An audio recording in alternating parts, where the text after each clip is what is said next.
नमस्कार। आज हम भारत में ट्रैवल एजेंसियों की अलग अलग दुनिया में झांक रहे हैं।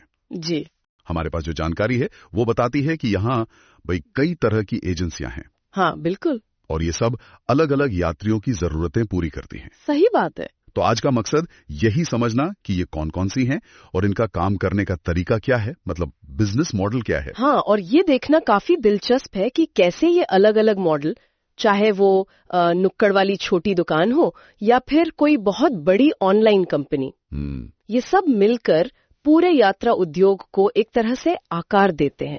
हर किसी की अपनी जगह है, अपना महत्व है। तो चलिए शुरू करते हैं फिर। स्रोत सबसे पहले बताते हैं रिटेल ट्रैवल एजेंसियों के बारे में। जी ये वही हैं जिनसे हम आप मतलब यात्री सीधे जुड़ते हैं, टिकट के लिए, होटल के लिए, टूर पैकेज वगैरह। हाँ, जैसे वो दिल्ली की Shri Ram tours and travels का उदाहरण दिया है। वो स्थानीय लोगों को धार्मिक यात्राओं में मदद करती हैं। बिल्कुल, इनका सबसे बड़ा फायदा शायद वो पर्सनल टच है ना?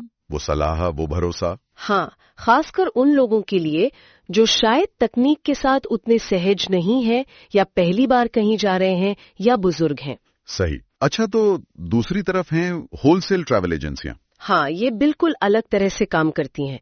ये सीधे ग्राहक से नहीं मिलती। अच्छा, तो फिर? इनका काम है बड़े पैमाने पर टूर पैकेज डिजाइन करना और फिर उन्हें रिटेल एजेंसियों को बेचना। ओके, जैसे एसओटीसी वगैरह। हाँ बिल्कुल, एसओटीसी एक क्लासिक उदाहरण है। ये बल्क में बुकिंग करते हैं जिससे लागत कम रहती है और इसका फायदा फिर रिटेल एजेंसी और ग्राहक तक पहुंचता है। ये पर्दे के पीछे के खिलाड़ी हैं, समझिए। अच्छा, मतलब ये रिटेल नेटवर्क को सपोर्ट करते हैं। जी बिल्कुल, पर हाँ, इन्हें रिटेलर्स के साथ अच्छे संबंध बनाकर रखने पड़ते हैं। फिर आती हैं ऑनलाइन ट्रैवल एजेंसियां, मतलब ओटीएस। हाँ, ये तो आजकल बहुत कॉमन है। मेक माई ट्रिप, गो आई बीबो। हाँ, इनका तो सारा काम वेबसाइट और ऐप पर ही है। बिल्कुल, यात्री खुद ही सब देख सकते हैं, फ्लाइट्स, होटल, कीमतें कंपेयर कर सकते हैं, बुकिंग कर सकते हैं। और सबसे बड़ी बात है ये 24/7 उपलब्ध हैं। आधी रात को भी प्लानिंग कर लो। हाँ, ओटीएस ने वाकई यात्रा की दुनिया में क्रांति ला दी है। तेजी, सुविधा।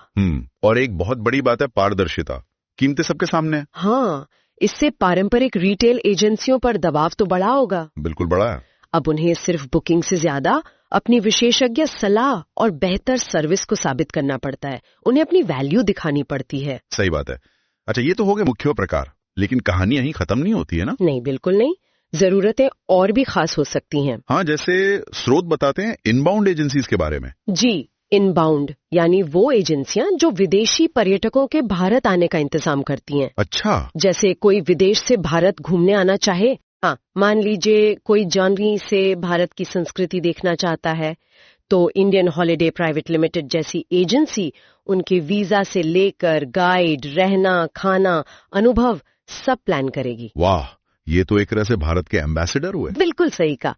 उनका दिया अनुभव ही तो देश की छवि बनाता है। और फिर इसका उल्टा भी होगा, आउटबाउंड एजेंसियां। हाँ, आउटबाउंड वो हैं जो हम भारतीयों को विदेश यात्रा में मदद करती हैं, जैसे अकबर ट्रैवल्स। ओके, तो ये वीजा, फॉरेन एक्सचेंज, फ्लाइट्स, ये सब देखती होंगी। जी हाँ, वो सारी जटिलताएं जो एक आम यात्री शायद खुद नहीं संभालना चाहेगा। इसके अलावा कुछ और भी स्पेशलाइज्ड टाइप है? हाँ बिल्कुल, स्पेशलाइज्ड एजेंसियां ये किसी खास मकसद या खास तरह की यात्रा पर ही फोकस करते हैं। जैसे मान लीजिए मेडिकल टूरिज्म।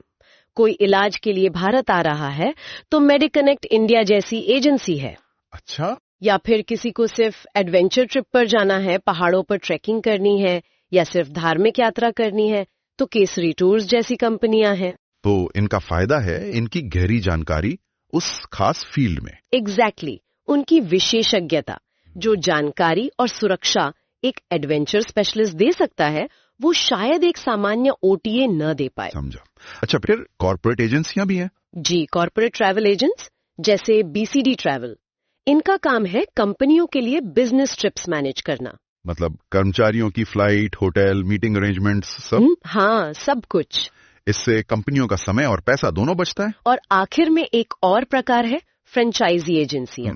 हाँ, ये किसी बड़े ब्रांड के नाम से चलती हैं, जैसे मेक माई ट्रिप फ्रेंचाइज, लेकिन ऑपरेट स्थानीय स्तर पर करती हैं।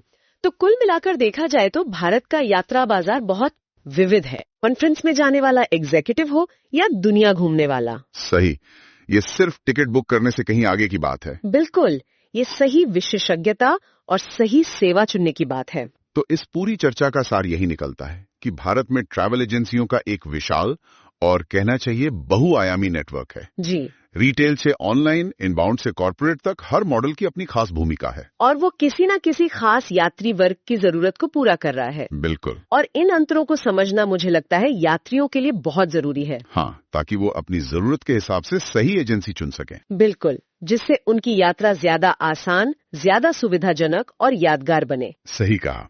तो जाते जाते एक सवाल सबके सोचने के लिए छोड़ जाते हैं। अगली बार जब यात्रा की योजना बने तो क्या सिर्फ सबसे सस्ता विकल्प देखना काफी होगा, या फिर इस पर भी गौर करना जरूरी होगा कि किस तरह की विशेषज्ञता और सेवा मिल रही है? आपकी खास यात्रा के लिए कौन सी एजेंसी सबसे सही फिट बैठेगी?